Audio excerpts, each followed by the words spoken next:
We are anonymous. No faces, no flags, no parties. We exist where power lies to itself and assumes no one is paying attention. We exist in the blind spots and the noise, in the moments when corruption is dressed up as business and sold to you as normal. Tonight we are paying attention, because what just detonated around Donald Trump is not a minor scandal, not a misunderstanding, and not partisan theater. It is a textbook example of how American power is being sold off while the public is told to look somewhere else. This story does not come from liberal blogs or anonymous leaks. It comes from the conservative Wall Street Journal, a paper that has defended Republican administrations for decades, a paper that does not casually accuse conservative presidents of corruption. And that is exactly why Trump and his people are panicking right now. They did not expect this source. They did not expect this level of detail. And they absolutely did not expect the timeline to be this damning. 4 days before Donald Trump was inaugurated, before he swore an oath to the Constitution, people acting on behalf of an Abu Dhabi royal secretly signed a deal with the Trump family. That deal handed 49% ownership of World Liberty Financial, a Trump family crypto company, to foreign interests for $500 million.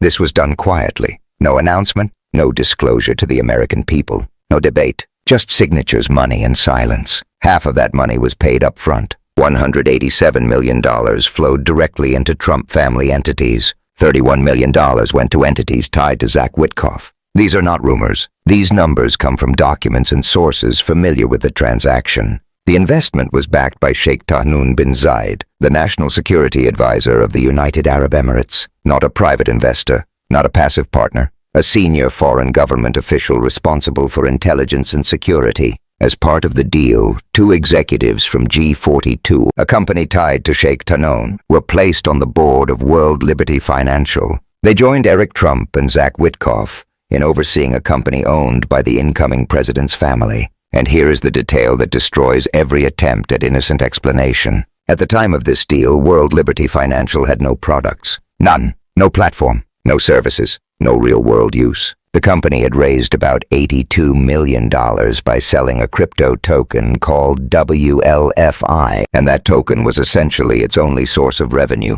And yet the foreign buyer did not even receive rights to future WLFI token sales. That alone tells you everything. No serious investor drops $500 million into a company with no products and no guaranteed revenue unless something else is being purchased. And what was being purchased here was not innovation. It was access. It was influence. It was leverage over the incoming president of the United States, because months later the payoff arrived. After a meeting between Sheikh Tahnoon and Trump administration officials, the Trump administration committed to giving the UAE access to tightly guarded American artificial intelligence technology. Around 500,000 advanced AI chips per year. These are not consumer gadgets. These chips power surveillance systems, military applications, and next-generation AI models. They are among the most sensitive technological assets the United States controls. So let's say it plainly without euphemisms or spin. A foreign national security official funneled $500 million into a Trump family business just before Trump took office.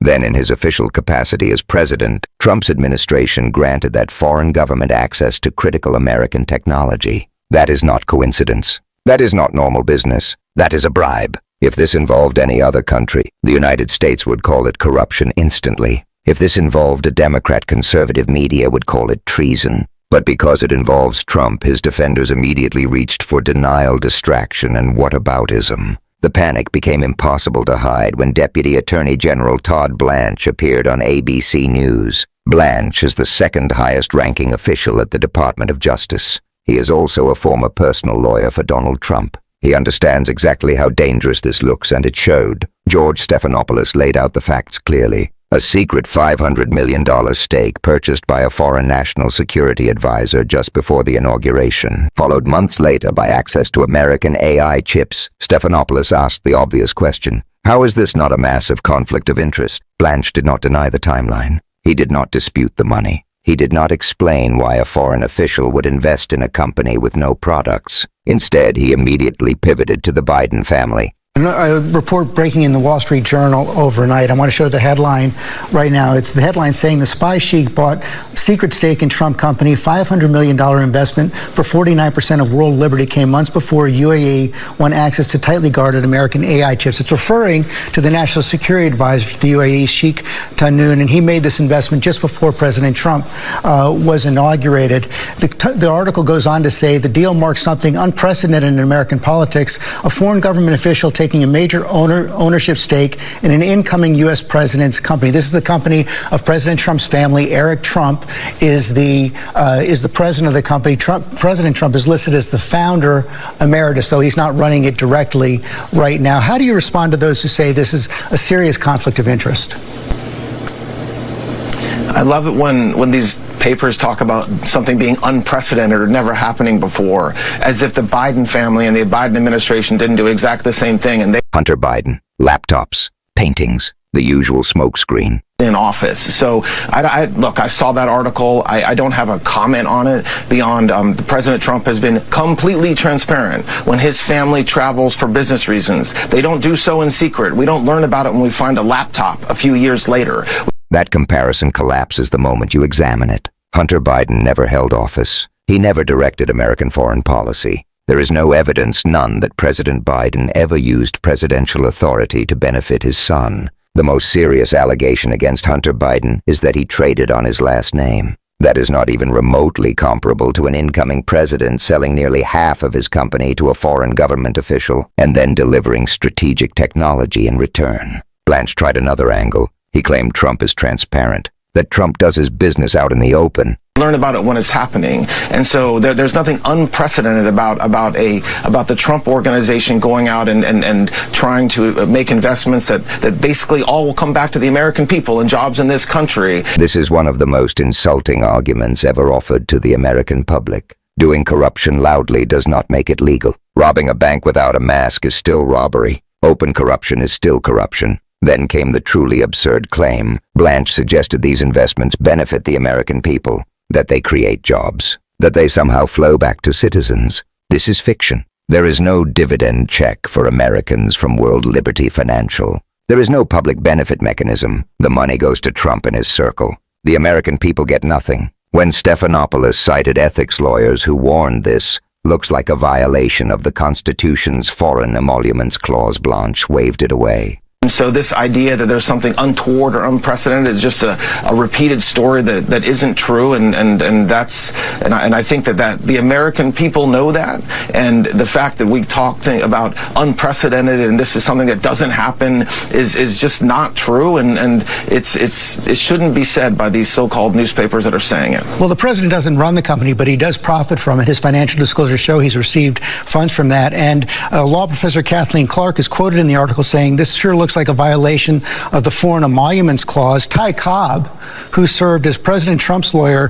during the first administration, said, quote, That clause exists for this exact scenario, to stop foreign governments from buying influence over American leaders. The founders understood something MAGA pretends not to. When leaders profit personally from foreign powers, democracy decays, and the American people are not fooled. According to Pew Research, only about 1 in 5 Americans believe Trump will act ethically in office. A majority do not trust him. Many doubt his mental and physical fitness. Even more believe he does not respect democratic values. These are not fringe opinions. They are mainstream conclusions drawn from years of behavior. Trump supporters love to say everyone is corrupt, that both sides are the same, that this is just politics. This is a lie designed to make you give up. Yes, corruption should be punished everywhere. Ban congressional stock trading. Investigate Democrats when evidence exists, but do not pretend the scale is comparable. Trump's corruption is not incidental. It is foundational. He is already the richest president in American history. Since returning to office, he has reportedly made between $1.4 and $4 billion.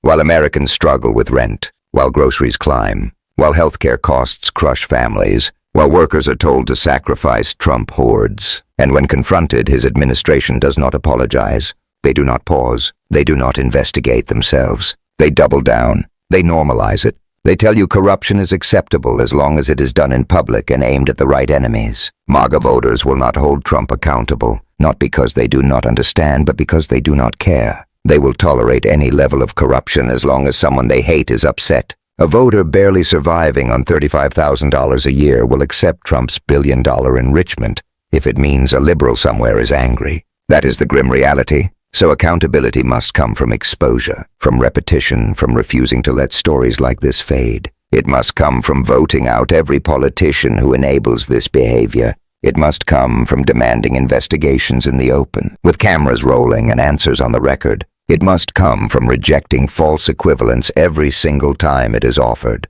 This $500 million deal is not an isolated incident. It is part of a pattern.